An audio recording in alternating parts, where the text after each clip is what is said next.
अस्सलाम वालेकुम। आज मेरे माइंड में एक ख्याल आया कि मैं आपको कुछ लीगल टर्म्स बताऊं।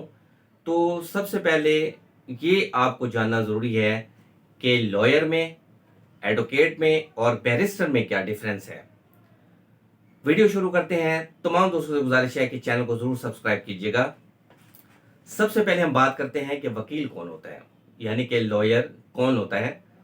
लॉयर यानी वकील वो शख्स होता है जिसने 3 साल या 5 साल के कोर्स के बाद लॉ की डिग्री हासिल की हो, उसको वकील कहा जाता है, यानी लॉयर कहा जाता है।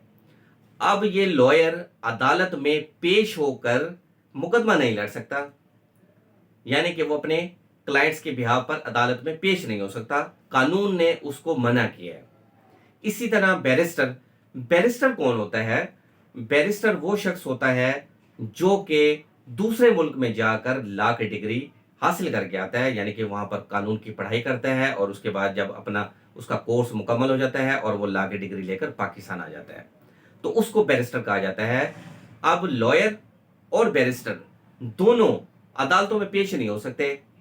अब पेश होने के लिए भी एक शर्त रखी गई है, और वो शर्त ये है, लाहौर में पंजाब बार कौंसिल एक इदारा है जहां पर लॉयर को और बैरिस्टर को अपेयर होना है, और वहां पर एक एग्जाम है, उस एग्जाम को पास करना है। उसके बाद पंजाब बार कौंसिल लाइसेंस जारी करती है। अब जब लाइसेंस जारी हो जाता है तो वो जो बैरिस्टर है और जो वकील है, अब उसके पास ये इख्तियार आ जाता है कि वो अपने क्लाइंट्स के बिहाफ पर अदालत में पेश हो सकता है और मुकदमा लड़ सकता है। अब जब उसको ये अहलियत मिल जाती है तो आप ये समझें कि इस अहलियत को जो नाम दिया गया है वो है एडवोकेट, यानी कि एडवोकेट वो होगा जो अदालतों में अपेयर होकर क्लाइंट्स के बिहाफ पर मुकदमा लड़ सकेगा। अब बात करते हैं कि पंजाब बार काउंसिल से जो लाइसेंस जारी हुआ वो सिर्फ 2 साल का था, यानी कि वो 2 साल तक जो लॉयर है और जो बैरिस्टर है वो 2 साल तक सब ऑर्डिनेट जुडिशरी में वकालत कर सकता है, यानी कि वो अपने क्लाइंट्स के बिहाफ पर कोर्ट्स में अपेयर होकर मुकदमे को कंटेस्ट कर सकता है।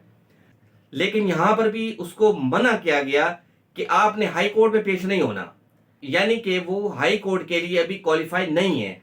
हाई कोर्ट का लाइसेंस उसको पंजाब बार काउंसिल के लाइसेंस के 2 साल के बाद जारी होता है।